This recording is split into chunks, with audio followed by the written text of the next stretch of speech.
Welcome all of you. My name is Rabbi Bert Visotsky. I am the Lou Stein Director of the Finkelstein Institute for Religious and Social Studies at the Jewish Theological Seminary.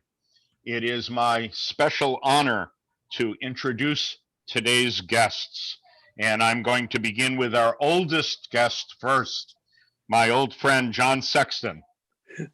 John served as the 15th president of New York University. He joined NYU's law school faculty in 1981 and was named the law school dean in 1988, and then subsequently became the university's president in 2002. Before coming to NYU, John served as a law clerk to Chief Justice Warren Burger of the United States Supreme Court and to Judges David Bazelon and Harold Leventhal of the United States Court of Appeals. That's a very impressive record for clerking. And then, John, you went right from clerking to becoming the dean of the law school. Is that right? Something like that. Today's conversation is really sparked by John's most recent book, Standing for Reason, The University in a Dogmatic Age. John will be in conversation with Shuly Rubin Schwartz. Shuly is the Irving Lehrman Research Professor of American Jewish History. She is an outstanding scholar of American Jewish history and the 8th Chancellor of the Jewish Theological Seminary. Shuly is the first woman to serve in this role since JTS was founded way back in 1886. She previously served JTS as the provost, the chief academic officer of the institution, and as dean of the Kext Graduate School and as dean of the List College for many, many years. Our moderator for today's discussion is Krista Tippett, the host of the public radio show and podcast On Being. I want to introduce her by quoting Barack Obama's words about Krista when he presented her with the 2013 National Humanities Medal. He said, radio host and author, thoughtfully delving into the mysteries of human existence, on the air and in print, Ms. Tippett avoids easy answers, embracing complexity and inviting people of all faiths, no faith, and every background to join the conversation. During the conversation that is about to take place, I'm sure many of you will have questions to ask. You can put your questions into the chat feature, which is otherwise disabled. They will be curated by Margot Hughes Robinson. Her name is listed as Finkelstein Institute since she is the programming coordinator of the Finkelstein Institute. And I particularly want to thank her for making sure this happens. Margot is completing 2 years of service as the programming coordinator. Next month, she will be ordained a rabbi. And I am grateful because she has been a wonderful partner in all the work we do. And now I'm going to turn the program over to Krista. Thank you so much, Rabbi Visotsky. I have been following your work and appreciating you in the world ever since the Genesis series, which I believe was back in a long ago century. And I'm really honored to be here. I also care so much about Jewish Theological Seminary in the world, and I'm delighted to be here with Chancellor Schwartz and Dr. Sexton, who I am going to, from here on out, refer to as Shuly and John. And in some ways, what this is a conversation that Shuly and John have started among themselves, and I'm here to support them in having it in public and inviting all of you to be part of it as well. And Shuly, I want to start with you because it was you were the original instigator of this idea to have this conversation as the relatively new chancellor of this august institution in an utterly extraordinary year in the life of the world. And I'd like to start with, you have a long and layered history. I want to just actually name. I want to name the title that they came up with that was presented to me, because we're gonna stick with that this hour and circle around it and try to excavate it the future of the seminary in a dogmatic age.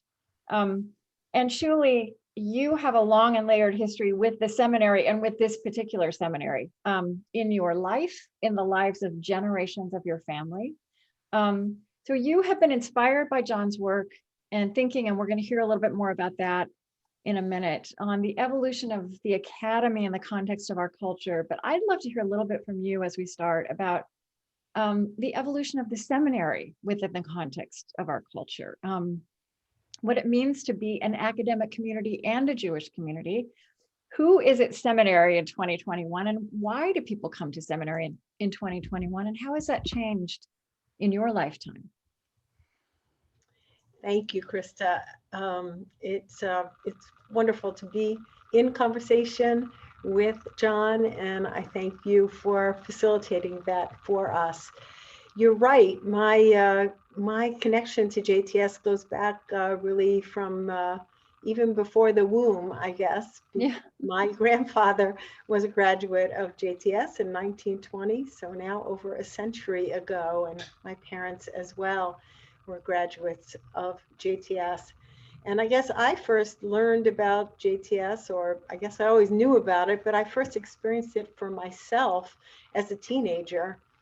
I had a traditional Jewish education in an Orthodox yeshiva, and I then entered public high school and continued my Jewish education in a supplementary fashion at JTS. And for me, that was an eye-opening experience. It was the first time that I began to make connections between the Jewish learning and the Jewish living that was such a part of my family life, my upbringing, and the secular education that I had. I'm embarrassed to say that I was, already a teenager before I made the connection between the Romans that I studied in ancient history class and the Romans that were involved in the responsible for the destruction of the Second Temple in the first century. Yeah. And I mean, for example, you are not a rabbi, and there have been a couple of chancellors of JTS who are non-rabbis, but this is also a new evolution. And in fact, when you were growing up, ordination was not an option for you as a woman. How would you just talk to somebody? Because I think I don't know that everybody could imagine the different reasons and the different who comes to JTS now, and the different reasons that bring people to seminary in our time that is very different from what that was in previous generations.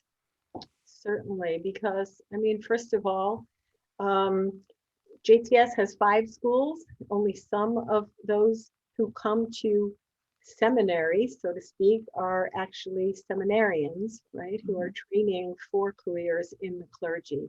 I think that people are drawn to JTS because for this, in some ways, it's for the same reason one would be drawn to study in a university.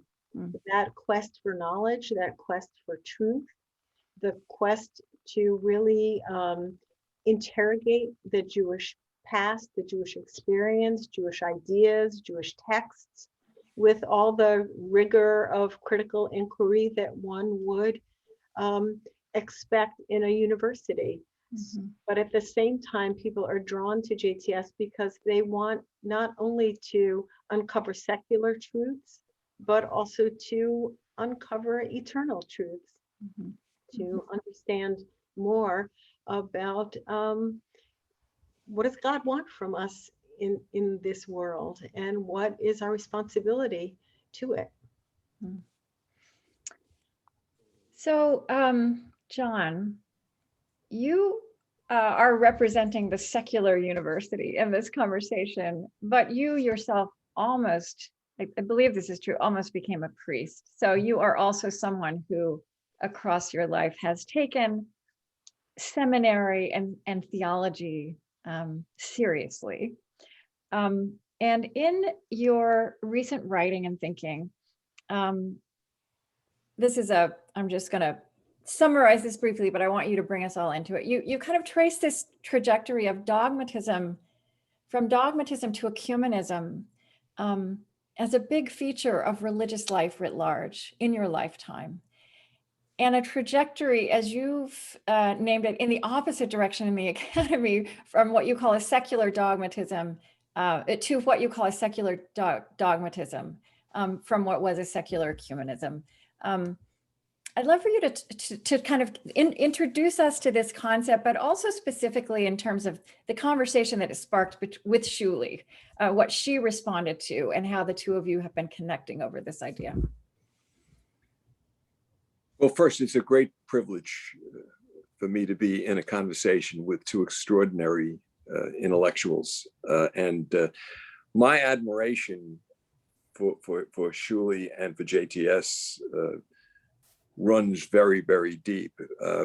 You, Krista, mentioned how you got to know Bert's work through the Genesis project of Bill Moyers. Working with Bert and Bill to conceptualize that was the most extraordinary person I've met on earth.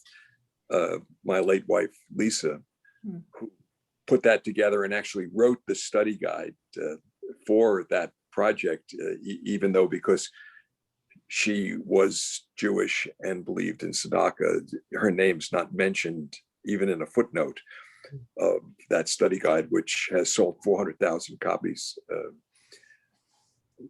So what Shuly said almost is exemplified by that project, which brought together public intellectuals, not clerics or rabbis or imams, but public intellectuals from the three religions of Abraham to talk about the commonalities there across religious lines.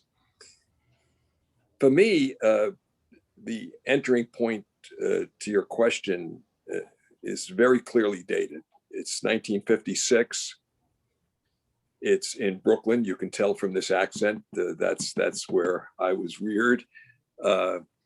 It's in a great high school, a Jesuit high school. I'm a product not only of Catholicism, but of Jesuit education for high school, college, a master's degree, and a PhD in religion. So I'm as Jesuit as it gets for a person that didn't enter the Jesuits. And I came, as you say, dangerously close to that. Many among us today will remember the name of the teacher in that classroom in Brooklyn in 1956, a great man by the name of Daniel Berrigan. And Daniel Berrigan, who 10 years later was one of the leaders, some would say the leader of the peace movement, was then only a poet, a Jesuit priest, and he was teaching us religion.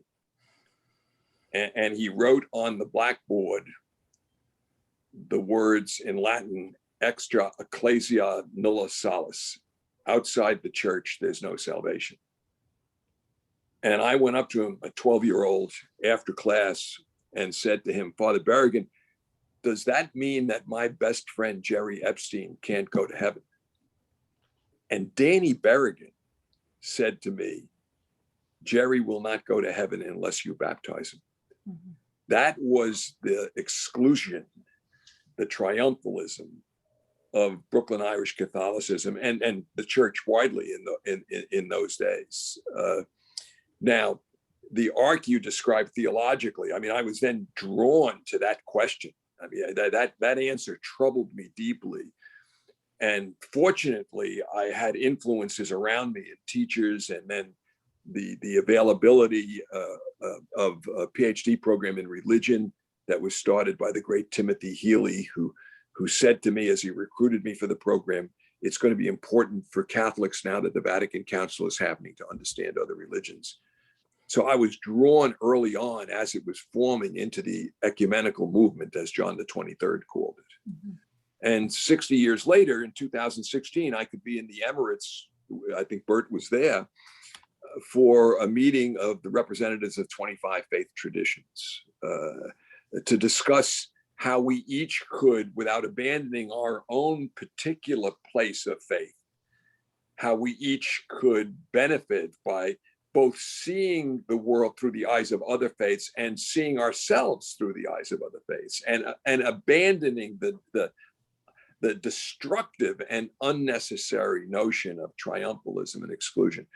Now, my latest book, as you say, traces a similar 60-year arc in the opposite direction in our political discourse, especially in this nation, but increasingly around the world, starting in 1956, when my father was the head of the Jefferson Democratic Club, that he was the political boss for the Democratic Party in Brooklyn, but he knew that and had friends who were Republicans, conservatives beyond Barry Goldwater, almost John Birch Society conservatives, and communists, and everybody was at the table, and the job was to make things better for the people. That was 1956.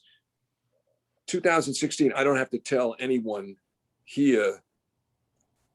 It's interesting, as the world theologically has become more ecumenical, the world politically has become more dogmatic. There's a deep, virulent dogmatism, by which I mean the apodictic thought, the thought that cannot be questioned. And this, of course, gets to the belief that the truth, capital T, is revealed and is not subject to debate. So that our politics has become as divisive as our theology was. Actually, I take that as a hopeful sign that we can develop a kind of secular analog. And I'll return as I close to what Shuly was saying, because it seems to me that one of the brilliant features of JTS and the kind of invitation to serious conversation it provides for people across the board, but just want to be grounded in Jewish values, is that there's a deep analogy between the structures of thinking that go on inside the ecumenical movement among faiths, and what I hope will be what goes on structurally as we move to a more ecumenical world politically. The political world has, and I mean by that, the world of secular thought has a good bit to learn from the openness that comes from an institution like JTS. Thank you, John. So Shuly, what did this speak to in the vision that you've been forming and the experiences you've been having, again, both in the place you're in at JTS, but in the time we're in, about the distinctive challenges and responsibilities of a seminary in this world? I'm starting to use this phrase, our post-2020 world, whatever this is. I really want to use the phrase post-pandemic. I don't quite have that faith yet, but right, it's been such an evolutionary year in many ways. It has indeed. And of course, I took on this role in the middle of the pandemic. Yeah. So, I guess my experience these past 9 months, as I've been learning more about the job, is I find myself, and because JTS really stands at the nexus of these two worlds.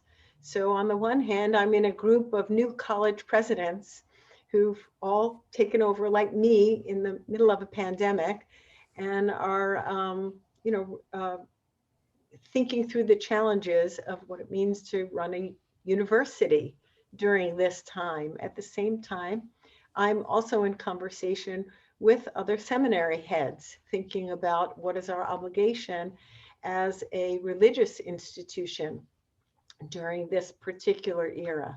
And JTS in many ways is occupying that space that I think provides a model for the integration of the secular pursuits of a university and the pursuits of a religious institution. And it's that integrated personality that I think in many ways it speaks to the issues that you, John, raised, right? How do we begin to kind of break this polarization that we see, certainly in our political discourse, in society at large.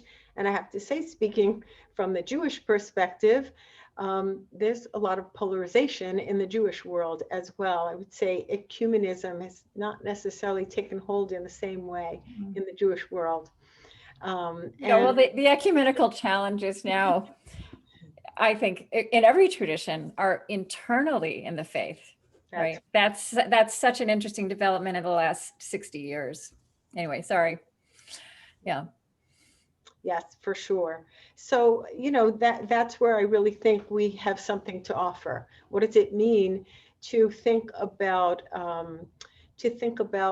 how to be in the world in a non-dogmatic way, both in terms of one's views politically as well as one's religious views, and to really think not about viewing these in compartmentalized fashion, but really to integrate them not only in our learning, but in who we are. Mm-hmm. You've spoken of your reflection on the role JTS might play as a moral voice in the world, and I'd really love to know what that phrase contains for you. And I'd also love to hear from John then what the moral voice you would like to see the seminary have in our culture as we move forward. What does that all contain, the moral voice in the world for you, Shuly? Well, look, why are we learning? Why are we drawn to this kind of learning? Learning is a privilege, and learning is a responsibility, right? What do we do with that learning? And as we develop that sense of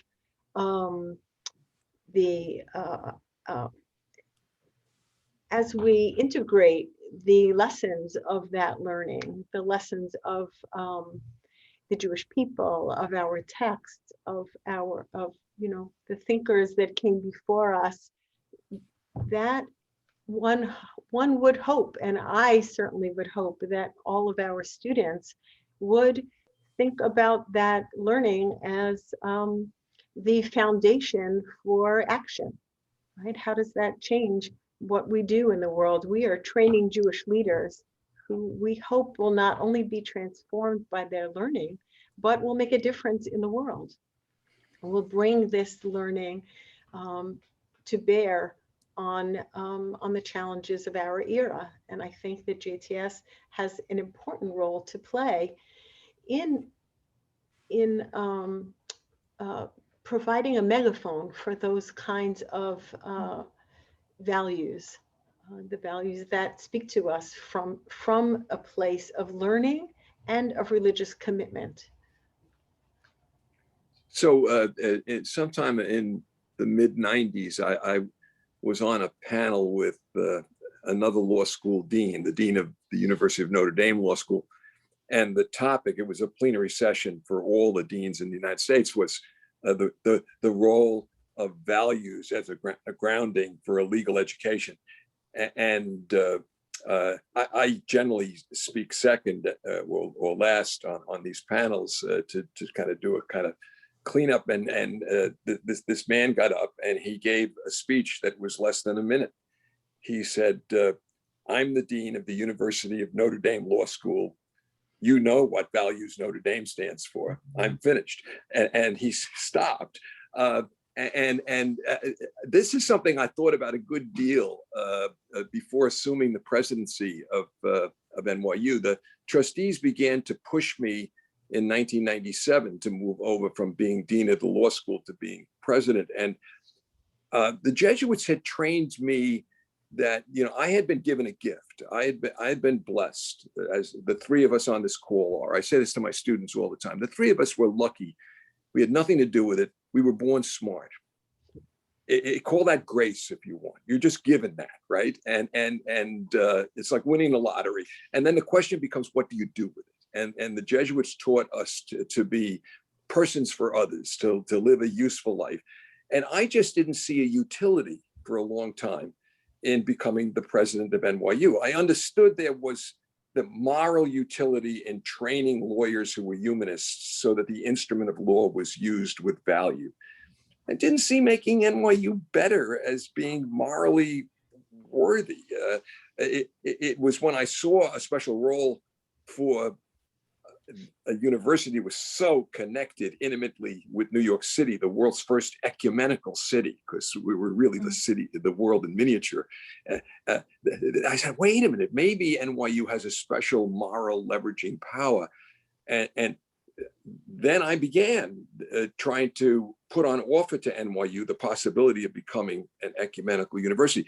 Joe McShane, the president of Fordham, during my time as president of NYU, would, when he was introducing me, refer to NYU as the largest Jesuit university in the world, because it was so imbued with values. So you asked me, what would I expect from JTS in this regard? It's so, first of all, it's so inappropriate for me to tell JTS what they should do. I'm the person that says beware of triumphalism. So I'm not going to, especially when they got Shuly. But secondly, even more importantly, listen to what she said. It's so grounded. This is the role of colleges and universities of faith, or an a fortiori of seminaries. They're grounded in a values tradition. Now, the trick, it's interesting, preparing for time, I went back and looked at my book, and there's a section in there about the role of people of faith in a traditional university, a secular university. And I say, you can test whether the dialogue on a secular university is truly open and ecumenical by whether people of faith are included in that dialogue. And I think in a way, okay, I mean, they're not included with provenance to come in and use revelation as a ground of argument. Okay, people of faith inherently have a revelation, but they're not disabled from being in the conversation by virtue of that. Now, the trick for JTS, as it tries to come as a people with a revelation, with a well-grounded belief, not to preclude people of other faiths from being in that conversation, and people who genuinely want what JTS unabashedly gives them, which is a rigorous education, which is critical thinking, and it enables them to play well in the secular argument, but with the overplus, I would say, of a grounding in a faith that is deep values. And as to the content of what those values should be, that's not my provenance. You know, John, I also think one of the reasons religious people, even theologians, might not be automatically included. There's not the ecumenical spirit that you are describing. I don't think that is instinctive in the academy. But it's partly because there's a very narrow and inaccurate, there's a very narrow imagination, or not much of an imagination about the intellectual content of religious tradition. I mean, certainly of Jewish tradition. I also, I'd like to talk a little bit about, let's open up that notion of the moral voice of a seminary, of theology, of people of faith, because to me, it's not just about values and beliefs. I mean, that's where the dogmatism comes in, and also deeply held values and convictions have their place. I know we would all agree on that. But to me, the realm, I've had this conversation. I started having this conversation actually with some rabbis, I don't know, right back at the beginning of the pandemic, about practices, about the psychological and spiritual intelligence of a notion of lamentation, of a practice of repentance.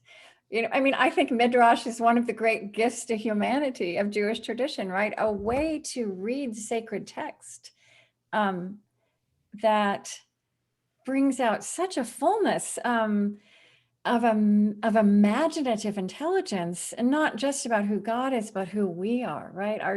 So I don't know, you know, let me talk about that. because it seems to me, with respect, that there's a danger, not that you did it, but there's a danger in your comments of conflating two different things. Mm-hmm. So interestingly enough, a theme of the book before this latest one, which was called Baseball as a Road to God, is very much made in a reading that my students in that course did for Tuesday night's class by Abraham Joshua Heschel. And Heschel talks about three kinds of knowledge. There's the known, which we teach our students. There's the knowable but not yet known, which of course is what a great research university and a great center of scholarship like JTS does. It unearths things. But then Heschel importantly says there's the ineffable. And that is not cognitive. That is not a subject of critical reasoning. That is the domain of love. You know, Lisa did not reason me with a syllogism to the fact that she loved me, or vice versa. Love is ineffable, and faith is in that domain. As Stephen Jay Gould says, science and faith are two different magisteria. So now, it seems to me that one of the great things that seminaries bring to the table, any faith-based institute does, is it speaks as well to that ineffable. Okay, but of course, all of the I'm not going to say advanced because that's a judgment. All of the religions we know best have deep intellectual. This was the other part of what you said. Deep intellectual traditions. And I have 40 years referred to the way I teach civil procedure and constitutional law to my students at NYU Law School as the Talmudic approach to law. Mm-hmm. I mean, constitutional interpretation and Talmudic studies are identical, okay? It's all exegetical work, right? That is a deep intellectual exercise as we try as best we can in a world infected by, in our common traditions, original sin, and therefore in which we will be imperfect, to reduce the ineffable essence to doctrine and dogma and structure.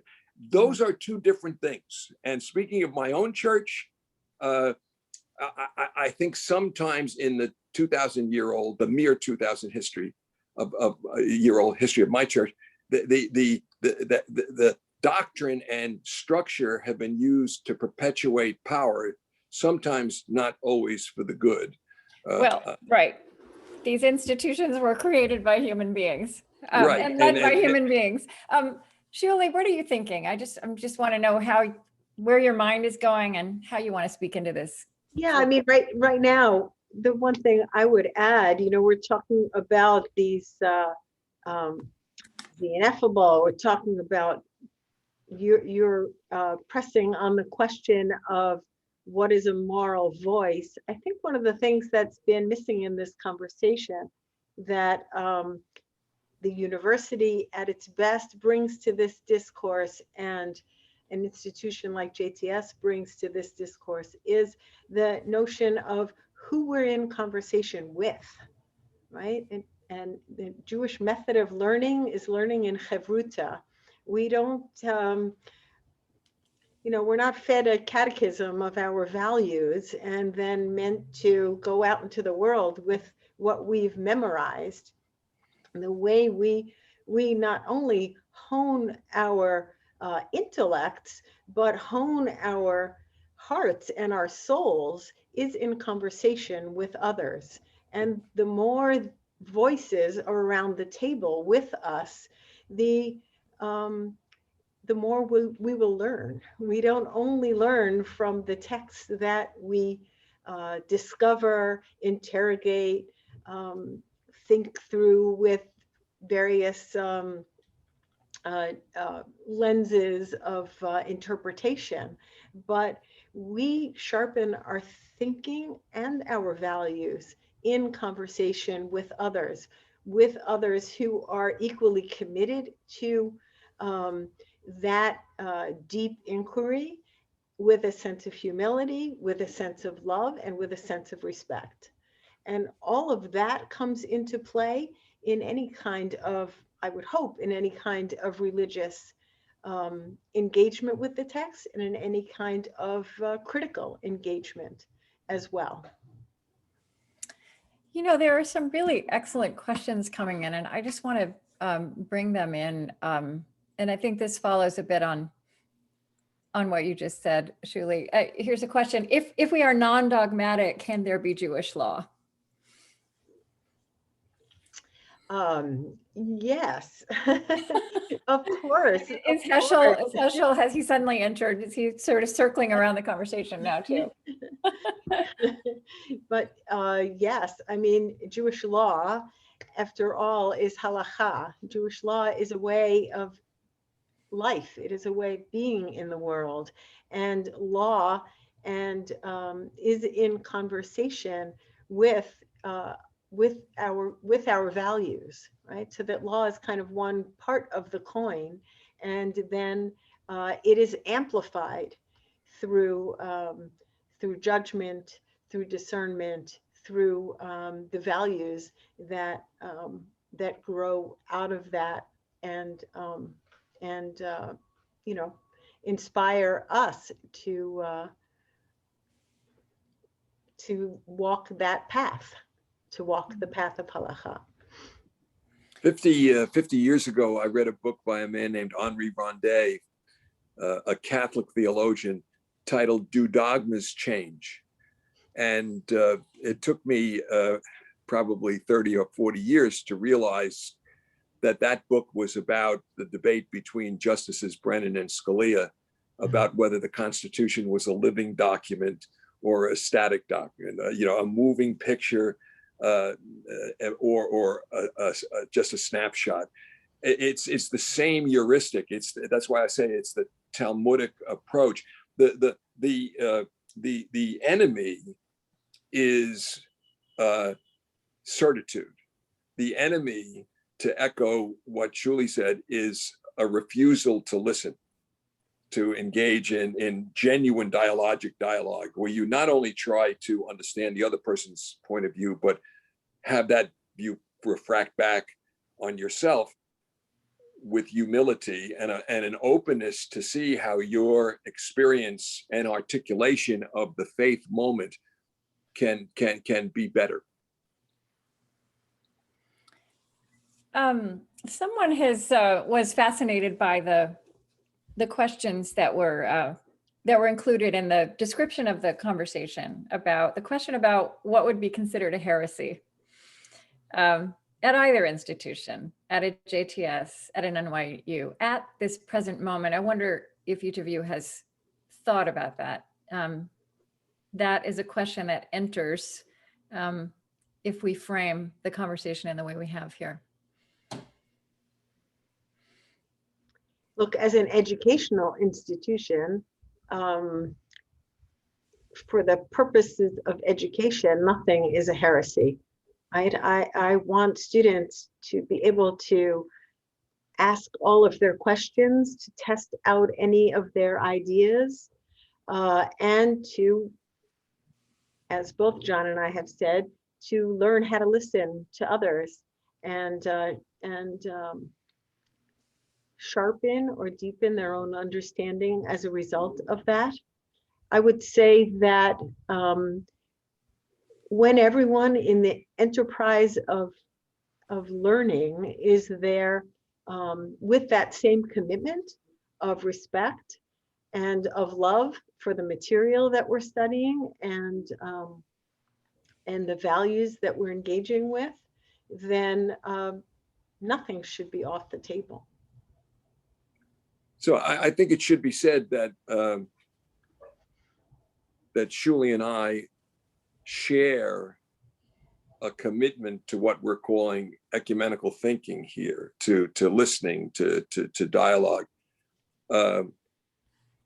In that, if heresy is defined as, I would define it as saying that asking a question about a received orthodoxy is condemnable, we would reject that. Now, not all religious people would reject that. Okay, there are those who believe that there's a fixed catechetical, as I said before, apodictic, unquestionable truth.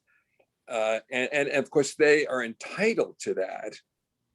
And that's where this different magisterium is placed. What is a violation of the rules of critical inquiry is to bring in that as a faith product, as a revelation product, and say, okay, this counts as an argument in an ongoing discussion. Once you're in the ongoing discussion, and some of us would extend it, as I would, even to matters of faith, as Henri Rondet did in that book, and say, doctrine evolves. Shuly said something similar. But in the conversation that's the subject of critical inquiry, there can be no heresy, because there's no question that can't be asked. There's no proposition, not equal E equals MC squared, or gravity, that's above questioning. Scientific reputations would be made if people could ask a question that would undermine either of those theories. But this is a really acute question on university campuses these days, right? What can be on the table and what can't, and I think that manifests in different ways, some of which are more reflective and many of which are very challenging. We're in new territory. I mean, I'm also thinking that I recently interviewed Rabbi Ariel Berger, who I actually met and it was introduced to at an event that Jewish Theological Seminary and the Covenant Foundation hosted, I think in 2019, which feels like about 10 years ago.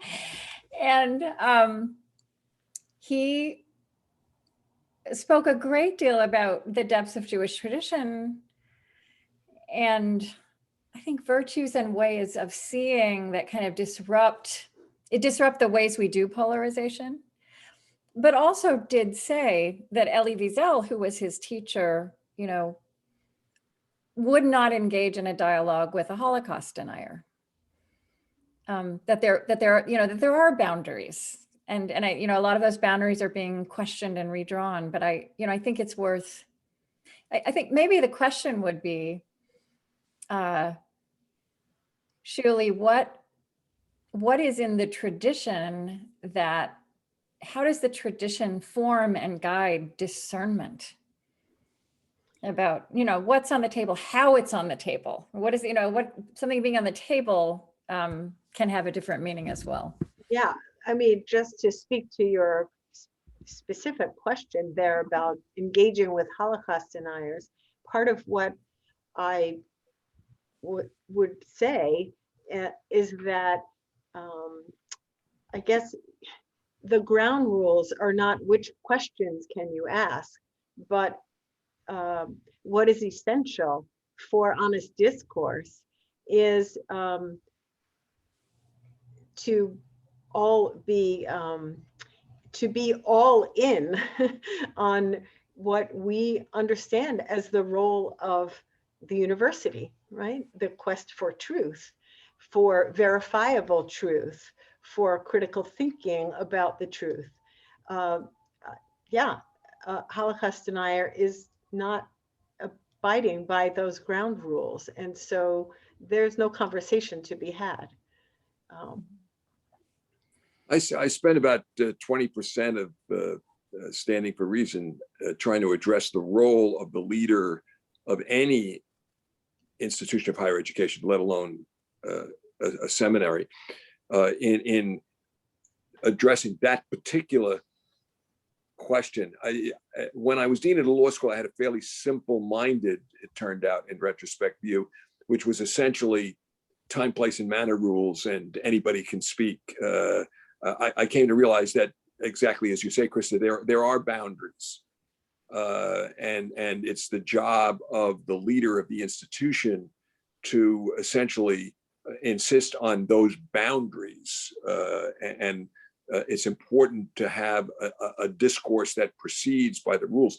I say to my students in class that they are not entitled to opinions in my class. They can't just say, well, that's my opinion and you have a different opinion. They're entitled to viewpoints. And the difference between an opinion and a viewpoint is backed up with some reason and that can be engaged in a dialogue. It's not just I think, and it strikes me that there are ways that our institutions, both secular, faith-based, and seminaries, can umpire the conversation in a way that is faithful to the proposition there is no heresy in this conversation, and still able to say there are certain viewpoints that just don't have any reasons backing them up. They're demonstrably. Now you come along and demonstrate something different. You can't do that for the Holocaust. It's quite the opposite. But it's possible, it seems, to thread the needle, but it is a difficult needle to thread. And things on university campuses nationwide actually are quite good in this regard, contrary to the cottage industry, which would have you believe otherwise. And I go into great length on that in my book. It's don't believe all the fictions that are out there about what's going on college campuses. The debate is actually quite robust. All you have to do is be at an NYU Law School faculty meeting, which has a broader diversity of viewpoint on that faculty than there is on the United States Supreme Court. There are a few questions about this line between informing moral and ethical positions, postures, and having a political point of view or taking a political stance. Here's another variation on that. A lot of issues today have a moral angle. Immigration policy and climate control would be a couple of examples. So how does a seminary like JTS walk the fine line of weighing in on these moral issues while not appearing to be, while not doing that in a way that is political? Yeah, that's great. That is a great question. Yeah. I think, to me, since that is the question that I ask myself every day as I try to find my way through this new role, is to really think about issues that are not political issues, but they've been politicized, and that they are religious and moral issues that require a religious voice and a seminary voice, right? Separating children from their parents at the border has been politicized, but that's a moral outrage that requires us to speak out, to give one of many, many examples that I could give. Mm-hmm. Mario Cuomo actually gave a great speech. Mario Cuomo, I want to emphasize, gave a great speech on this at the University of Notre Dame, where he talked about being a Catholic who personally would not, with Matilda, participate in having an abortion, but who believed in choice. A difficult speech to give at Notre Dame, but quite inspired if you go back and read it. I teach it in my seminar on religion and the law at NYU.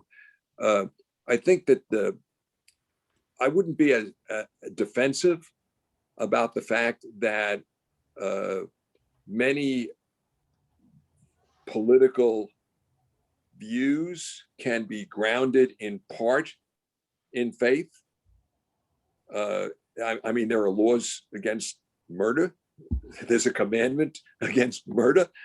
That doesn't mean that you can't as a legislator vote to outlaw homicide. There's something about the blunt instrument politics has become.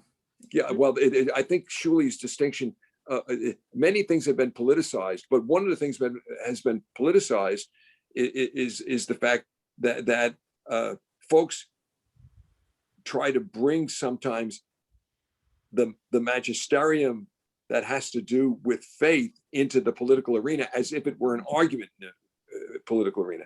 What I'm saying is you can have political views that are consistent with your faith, but in the political arena, they have to be based on other arguments as well.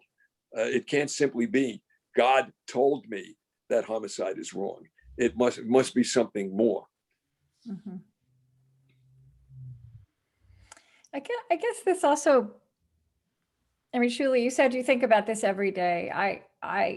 It kind of brings me back to this question of how moral imagination inside a seminary,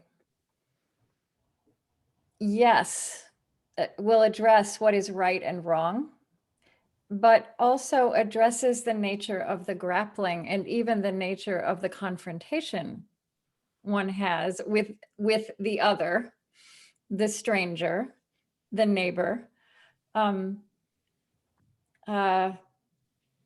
even if a deep disagreement is present. Exactly. You know, we are a little over a week away from Passover, and that is exactly the grappling that we do at the Passover Seder, where we recount the story of the liberation from Egypt and really the birth of the Israelite nation and the beginnings of freedom. And we are commanded to retell that story every year, to remember that we were slaves in Egypt and that experience leaves us with that sense of what it means to be oppressed, and therefore with the responsibility to ensure that that experience, that others don't have that experience, and to kind of mitigate that oppression in the world that continues, sadly, but you know, widely in this day. And so that grappling of like, what does it mean that this is what our tradition makes as a regular part of our prayers, our holiday celebrations, and where does that lead us? Now, there's no kind of one-to-one correlation in terms of either what our particular stance is on an issue, let alone how we should vote.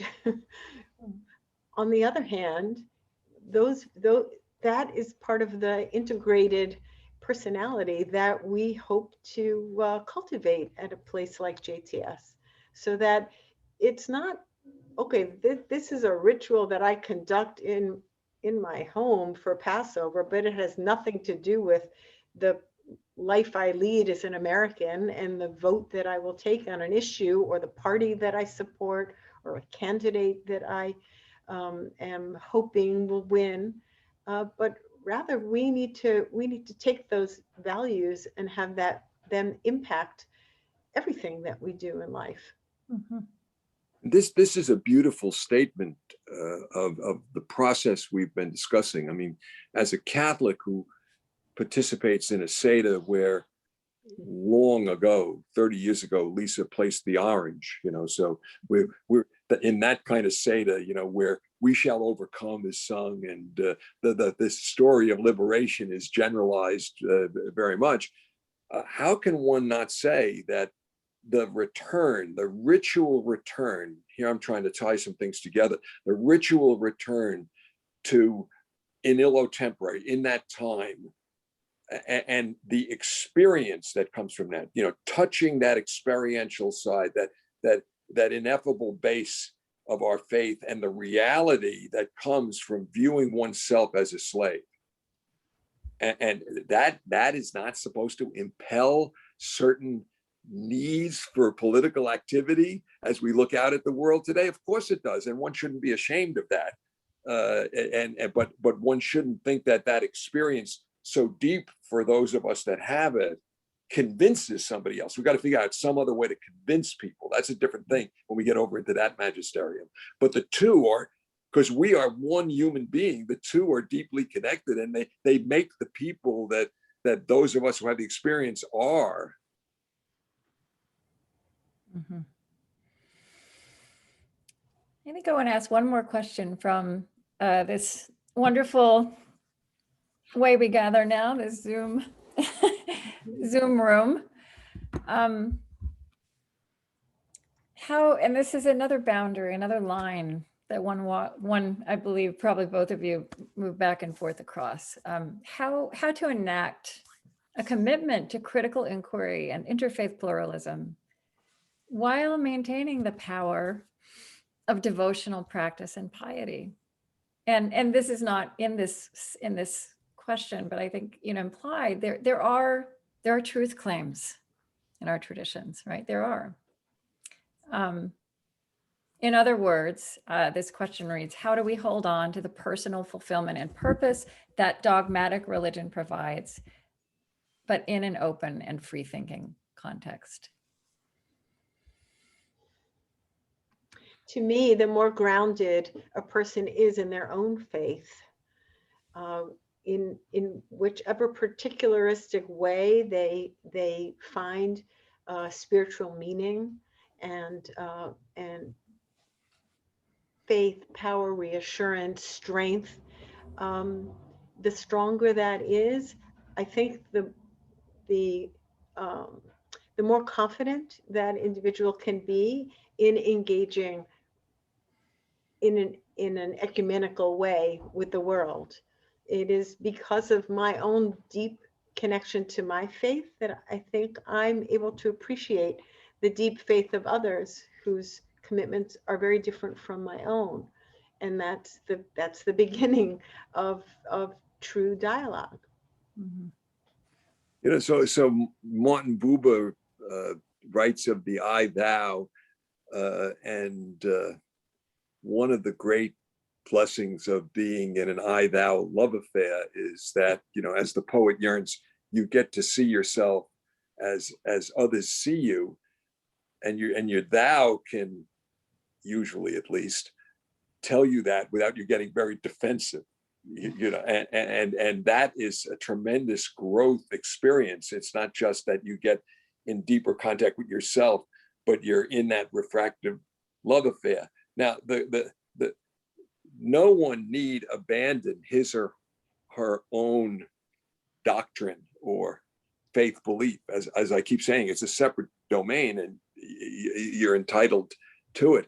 But the ecumenical process says that we look not just through the one window we're given at birth, but we look through the many facets of the creation.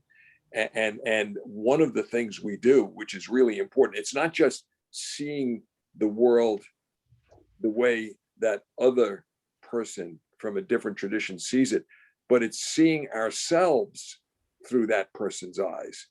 This is a very humble act.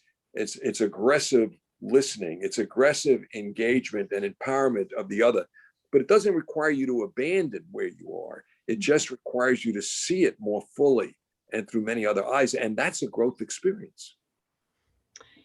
And I guess I would just add, since this is a Finkelstein event, that my predecessor, Louis Finkelstein, said, we know God by knowing as much as we can about God's world. God's world, that includes not only the quest for knowledge, as we talked about earlier in this conversation, but it also requires us to really understand other faith traditions. This is all part of God's world. And this is what any of us, however deeply connected we are to our own traditions, to truly know it deeply and to know God deeply, we need to know more than only our own commitments. I think you've both also just really eloquently described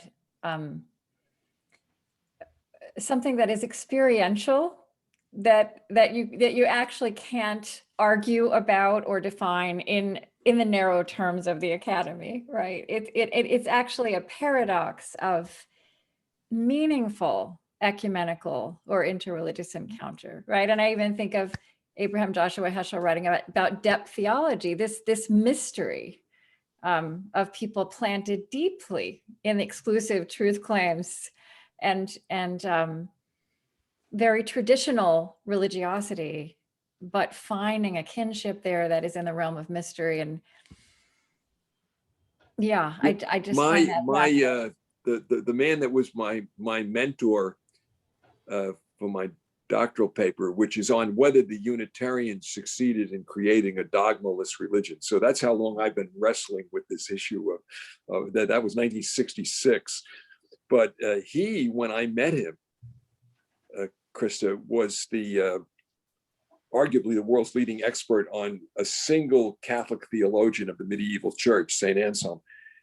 And in 1981, in my first year at NYU Law School, I was privileged to go to the United Nations for the celebration of the publication of a 60-volume work that he edited on world spirituality, which studied the mysticism of 25 faith traditions and saw a tremendous convergence in the mystical, the experiential side of religions. And of course, the divergence and separation and sometimes wars and deaths over this particular doctrine. And as you said before, sometimes intramural, between one branch and another branch of a tradition, and very frequently extramural. And it depends. When I teach the class in Abu Dhabi, which is not an NYU class, but 20 Emirati students, all of whom are Muslim and who are at other colleges. They've won a scholarship that gives them a chance for a course at NYU. And there's a great opinion by Justice Douglas in a case the two of you will know, which is the Regent's Prayer case. Now, this was the simple 1950s I described. I don't know that. Well, the regents of the state of New York had gotten together a single priest, a single rabbi, and a single minister to write a prayer they could all accept that would be said in the public schools at the beginning of every school day, and my mother thought this was like the greatest thing that ever happened. Why would anybody oppose a prayer at the beginning of school day? But the prayer had all kinds of difficulties. And then there was a textbook case, giving textbook. And Douglas writes this dissent, and he says, people read these things differently. And he gave the example of the Aztecs and Cortez's invasion. And he says to who the good guys are and who the bad guys are. And I would say to my Emirati students, all Muslim, there's something we talk about in the West. I don't know if it's a big thing here or not.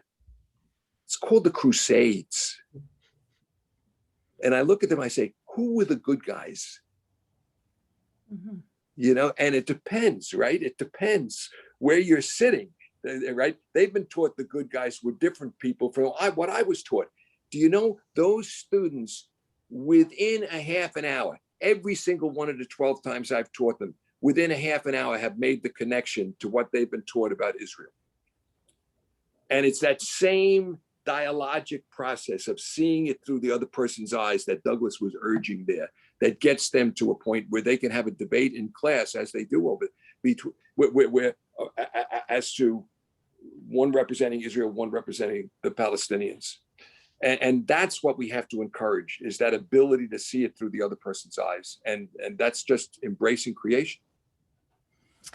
We just have a few more minutes because we're promising a hard stop at 1:15. I don't want to finish before, the question before us about the challenges and responsibilities of higher education in fractured times. I think it's important to address the nature of our fracture and the nature of this year we've just been in and the world we're moving into, with all of the reckonings that have been before us, what has become unseeable. I wonder each of you speak a little bit about how this time has added to your understanding or evolved your understanding or changed something in terms of how you would define these distinctive challenges and responsibilities right now?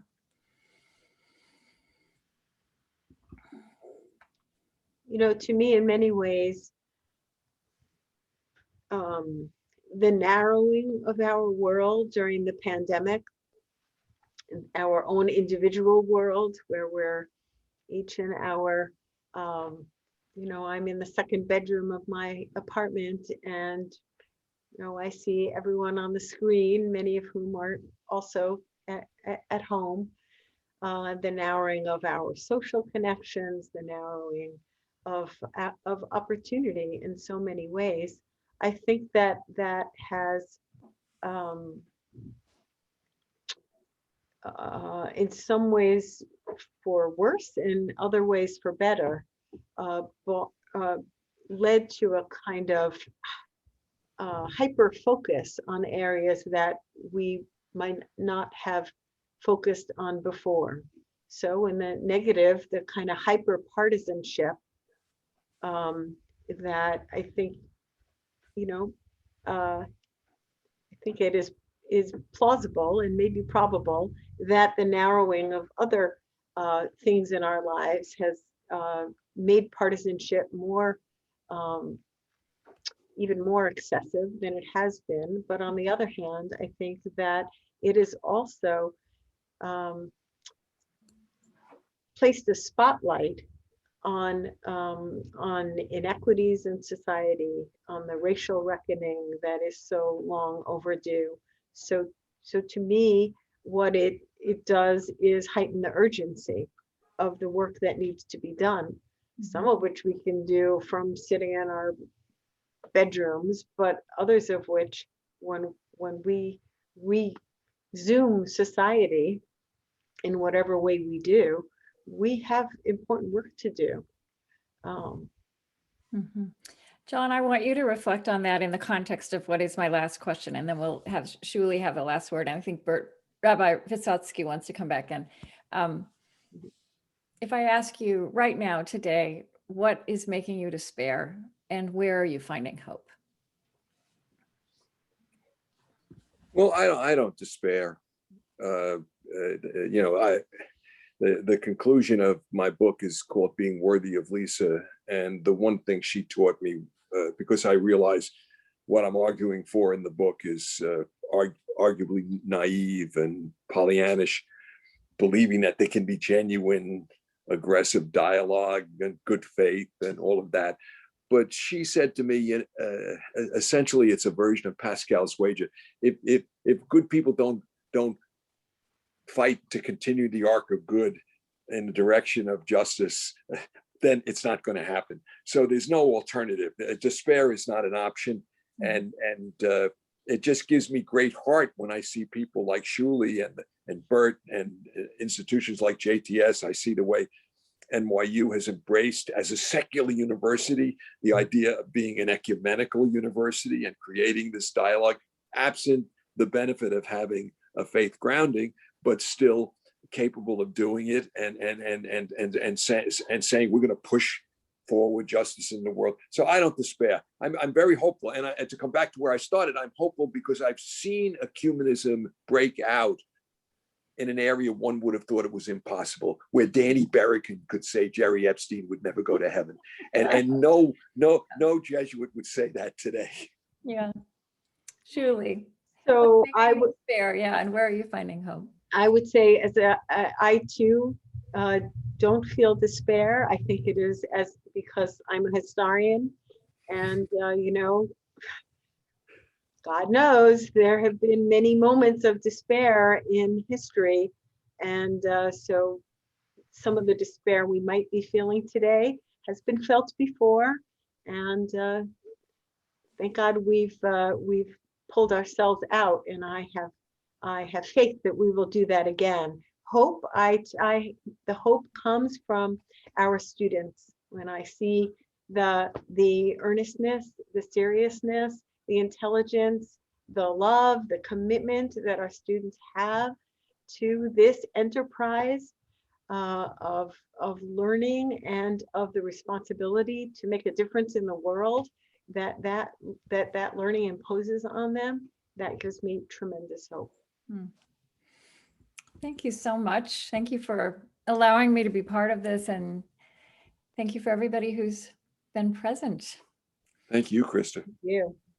So in 1938, my teacher, our teacher, Rabbi Louis Finkelstein, founded what was then called the Institute for Religious and Social Studies.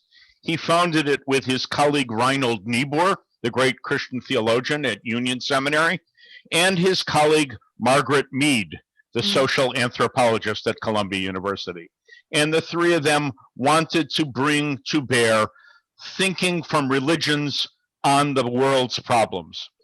I think the three of them are smiling in heaven today as we listen to John, Krista, and Shuly engage in really a remarkable dialogue.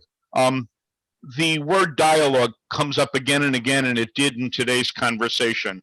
And I think Shuly may have defined it with the three words: listening, respect, and love. And you three have amply demonstrated that. And I think in the end, I am able to answer one of the questions: is there a heresy? And I think what we've learned is the only heresy there is not listening to the other person. Krista, John, Shuly, thank you very much for an extraordinary conversation. And I wish everyone a good Easter, a happy Passover, and a good day. Thank you. Thank you. Thank you, Bert.